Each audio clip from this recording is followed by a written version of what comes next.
Shalom bien-aimés, j'espère que vous allez très bien. Je suis Esther Amédée, fille de sacrificateur comme j'aime le dire, et c'est un honneur et une grâce pour moi de partager cette parole avec vous.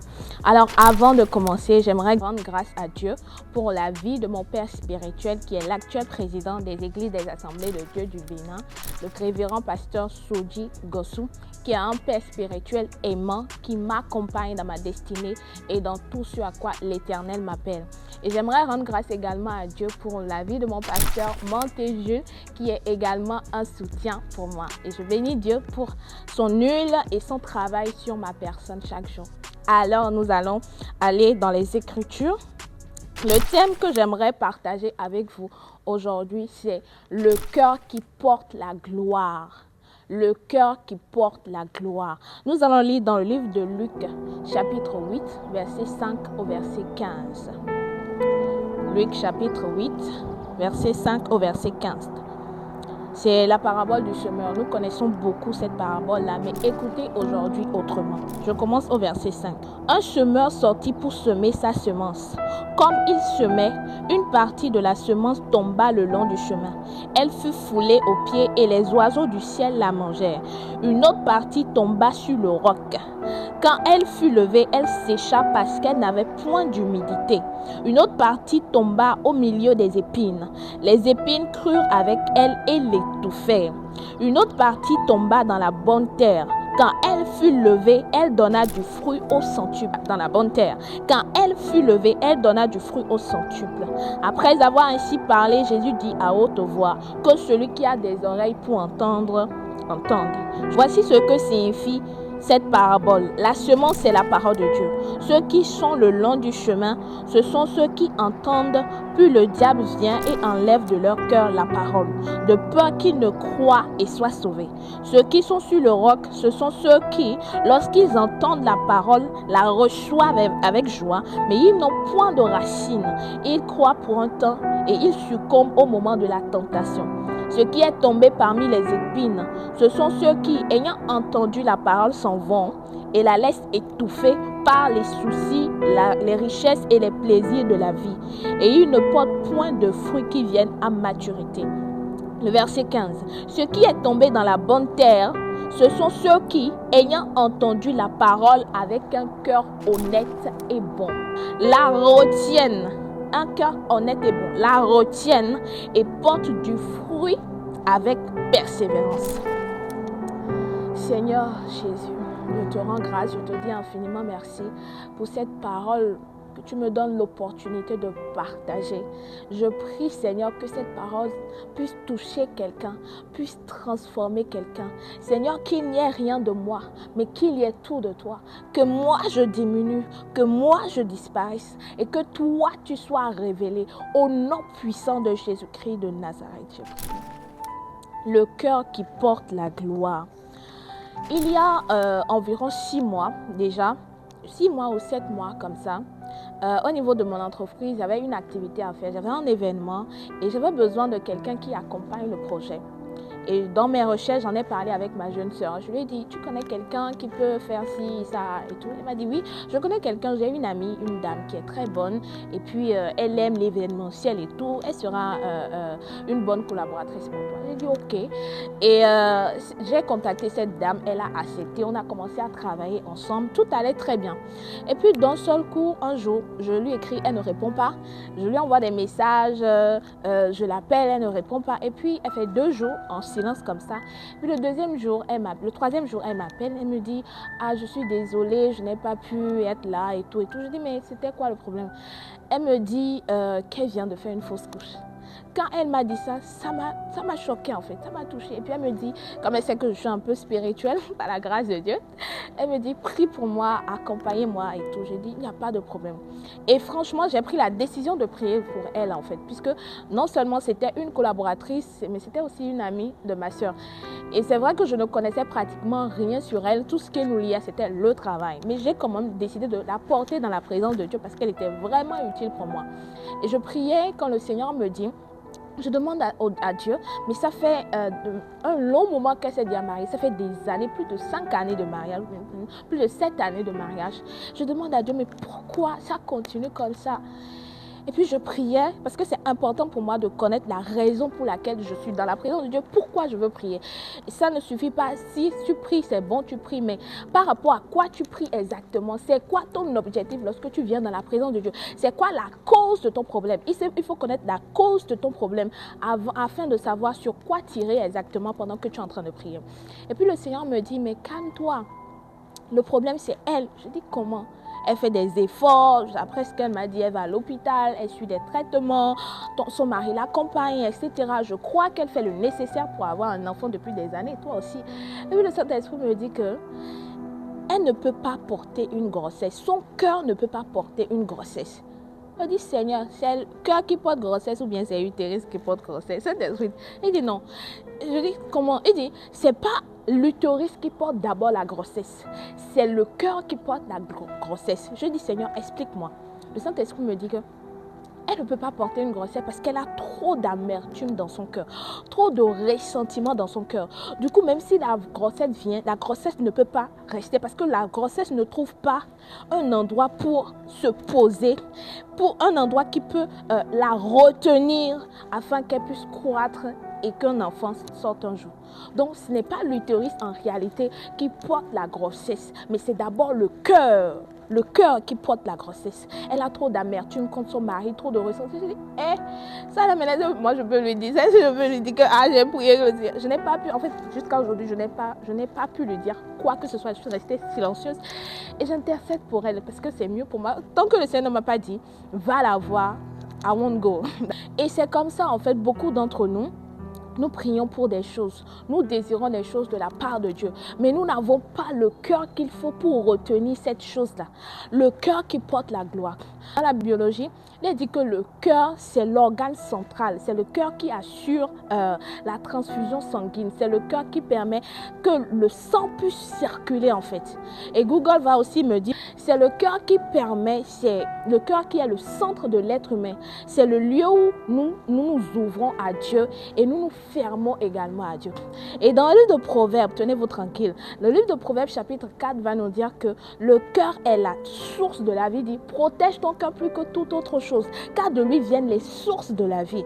Et il est dit aussi dans le livre de Luc chapitre 6 au verset 45 que l'homme bon tire des bonnes choses du bon trésor de son cœur. C'est-à-dire que toute bonne chose là, tu tires ça depuis ton cœur. Du coup, quand ton cœur n'a pas un état, ton cœur n'est pas en bon état, ton cœur est rempli d'amertume, rempli d'insécurité, tu ne peux pas tirer de bonnes choses. Tu peux désirer les bonnes choses, tu peux rêver des bonnes choses, mais tant que ton cœur n'est pas en accord avec la volonté de Dieu, tant que ton cœur n'est pas disposé, tant que ton cœur n'est pas bon, tant que ton cœur n'est pas honnête, tu vas tirer ça d'où? Mariage que tu veux, tu vas tirer ça d'où? Les finances que tu veux, tu vas tirer ça d'où? Tant que tu n'as pas un cœur disposé, un cœur honnête, un cœur bon, il y a des choses que tu ne peux pas porter parce que ton cœur ne peut pas les retenir. Le cœur qui porte la gloire. Quand on dit porter, le mot porter, c'est le dictionnaire va nous dire que c'est supporter le poids de, supporter, garder, retenir. C'est ça le mot porter en fait. Et la gloire vient du latin qui veut dire gloria et qui signifie honneur, majesté. Vous voyez, tout ce qui est dans ce mot-là, c'est tellement puissant. La gloire, honneur, majesté, puissance. On dit le cœur qui porte la gloire. Donc la grandeur de ce que je vais porter, ça dépend de l'état de mon cœur. Je veux des choses, mais mon cœur est tellement serré. Mon cœur ne donne pas accès à cette chose de venir. Mon cœur ne permet pas à cette chose d'avoir accès à ma vie. Je peux désirer de grandes choses, je peux avoir des rêves, je peux vouloir ci, je peux vouloir ça. Mais tant que j'ai un cœur qui n'est pas en accord avec la volonté de Dieu, tant que je n'ai pas un cœur disposé, c'est impossible en fait. Et la Bible nous dit dans le livre de 2 Chroniques, chapitre 7, je crois, que lorsque le roi Salomon a fini de prier, le temple se fut rempli de la gloire de Dieu. Et la gloire de Dieu, quand je vois dans le règne de l'esprit, la gloire de Dieu, c'est cette bulle en fait qui transporte toutes les bonnes choses dont l'homme a besoin en fait pour s'épanouir, pour sa subsistance sur la terre, pour son bonheur, pour se sentir bien, pour se sentir à sa place dans la société. La gloire de Dieu descend et transporte toutes les bonnes choses dont nous avons besoin. Alors comment tu peux porter la gloire? Regardez l'intensité de la gloire. La Bible dit que le temple a été rempli de la gloire de Dieu. Et imaginez l'intensité. Et dans l'Ancien Testament, à l'époque de Moïse, quand la gloire de Dieu descendait dans le tabernacle, quand la gloire de Dieu descendait dans le lieu très saint, personne ne pouvait y avoir accès que le sacrificateur principal. Personne ne pouvait avoir accès au tabernacle en fait. La gloire de l'Éternel est so much heavy. C'est tellement puissant. Et je me rappelle la dernière fois je suivais le pasteur Sarah et son père. Il lui confiait la charge de l'église de Potter's House parce que lui part à la retraite. Il y avait sa fille Sarah, le pasteur Sarah et son mari. Et il va dire un truc à sa fille qui va m'interpeller. Il dit, the crown is heavy. Ça veut dire quoi? La couronne pèse. La couronne a du poids. Donc toute bonne chose que l'Éternel nous envoie, il nous envoie ça en forme de couronne. Et tant que ton cœur ne donne pas espace, la couronne peut venir parfois, hein, par grâce, mais la couronne ne peut pas rester parce qu'il y a une grâce pour avoir ça et une grâce pour retenir ça. Et on va nous dire dans la parabole du semeur que le cœur bon et honnête retient. Et après va se voir retenu maintenant, il y a la multiplication qui suit en fait. Et c'est pourquoi l'ennemi va toujours attaquer ton cœur. Il va envoyer la colère, il va envoyer l'amertume, il va envoyer le manque de pardon, il va envoyer le ressentiment, il va envoyer le manque de confiance en soi, il va envoyer le manque de foi, le découragement, tout ce qui peut t'empêcher à avoir accès à ta gloire. L'ennemi envoie tout pour attaquer ton cœur en fait. Et tant que ton cœur n'est pas libéré, tu ne peux pas porter cette gloire-là. Oh, je veux le mariage, mais ton cœur est rempli de colère. Tu es une femme colérique, tu es un homme colérique. Tu ne peux pas aimer une femme convenablement. Oh, je veux que mon mariage soit sauvé, mais ton cœur est rempli de ressentiment. Je me rappelle bien au début, dans mes débuts en entrepreneuriat, je faisais beaucoup d'efforts, mais je n'avais pas les résultats. J'ai prié, I like prayer, my friend, j'aime prier. J'ai prié et puis, un jour, le Seigneur me dit que ton cœur, ça ne peut pas retenir les finances. Et comment? Ton ami qui t'a offensé il y a 2 ans, là, c'est toujours là. Ah, Saint-Esprit, toi-même, tu sais que l'ami, là, ce qu'il a fait, est-ce qu'on peut faire ça? Le Saint-Esprit me dit, ce n'est pas négociable. Ce n'est pas négociable. Si tu veux porter la gloire des finances, tu dois libérer ton cœur. Et je dis à Dieu, si c'est le prix à payer, I'm gonna set my heart free. Je vais libérer mon cœur. J'ai commencé à décharger mon cœur. J'ai commencé à libérer mon cœur. J'ai commencé à enlever le manque de pardon. J'ai commencé à enlever la colère. J'ai commencé à enlever le ressentiment. J'ai commencé à enlever l'amertume. Mon ami, si aujourd'hui tu m'offenses, si je suis fâchée jusqu'à... Donne-moi jusqu'au soir. Je vais venir. Si c'est toi qui m'as offensé ou si c'est moi qui t'ai offensé, je viendrai te présenter mes excuses. Because I don't have time. Je n'ai pas le temps de te garder dans mon cœur. Je n'ai pas le temps de te porter. Je vais quelque part. Et pour aller là où je vais, je dois avoir un cœur dégagé. Et tant que tu ne prends pas la décision d'avoir un cœur pur, tant que tu ne prends pas la décision d'avoir un cœur dégagé, le Seigneur ne pourra pas travailler avec toi. Tu peux avoir des grands rêves, tu peux avoir des visions. Le Seigneur peut te dire, je vais t'utiliser, tu vas impacter, tu vas faire des miracles. Mais tant que ton cœur n'est pas libéré, petite chose, c'est toi qui te fâches. Petite chose, c'est toi qui gardes l'autre dans le cœur. Où est l'espace pour que la gloire puisse descendre? La gloire descend d'abord sur le cœur. C'est pourquoi Proverbe va dire que c'est la source de la vie. Garde ton cœur, protège-le. Protège-le contre l'attaque de l'ennemi, protège-le contre la colère, protège-le contre les problèmes de ce monde. Parce que c'est là seulement, c'est la seule condition pour que tu puisses porter du fruit. Et toi et moi, on n'est plus à cette étape où on va garder tout ce qui peut nous empêcher d'avoir accès à notre bénédiction.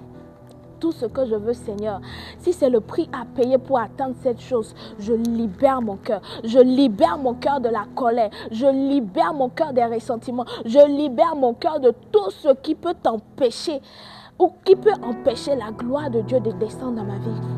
Tu veux porter la gloire du mariage, la gloire des finances, la gloire de l'élévation, la gloire de la promotion que tu as envie, la gloire des enfants que tu veux porter, la gloire d'une entreprise prospère, je ne sais pas, la gloire de la santé. Quelle est cette gloire que tu demandes à Dieu? Parfois, tu pries, Seigneur, donne-moi cette gloire. Le Seigneur dit, tu dis, Seigneur, oh Jésus, bénis-moi, donne-moi ceci. Et puis le Saint-Esprit te dit, oh mon fils, ma fille, libère ton cœur. Parce que Dieu a besoin d'un cœur dégagé et déchargé afin que la gloire puisse descendre. Je vais prier avec toi et je vais te bénir. Et je vais demander en fait à Dieu de nous aider tous à avoir un cœur pur. Seigneur, je te rends grâce, je te bénis, je te dis merci pour cette parole. Merci Seigneur, parce que tu nettoies nos cœurs. Ce n'est pas les personnes parfaites qui portent la gloire, mais c'est les personnes qui nettoient leur cœur constamment dans ta présence, parce que la perfection n'est pas sur cette terre. Seigneur, je prie maintenant et je te demande, Seigneur, de nous accorder la grâce d'avoir un cœur sanctifié, d'avoir un cœur purifié, que le sang de Jésus nettoie nos cœurs constamment au nom de Jésus. Donne-nous la grâce de rester dans ta présence afin que nos cœurs soient sanctifiés à la gloire de ton nom, afin qu'à chaque étape de notre vie, nous puissions porter les gloires et la gloire de cette saison au nom puissant de Jésus. Merci Seigneur car tu l'as fait. Merci car tu bénis toutes ces personnes qui me suivent en ligne. Que ton nom soit glorifié. Merci Seigneur. Au nom de Jésus, j'ai prié. Amen. Merci bien-aimé de me suivre. Merci de continuer de t'abonner à cette chaîne pour ne manquer aucune de mes vidéos d'enseignement. Que le Seigneur te bénisse. Shalom.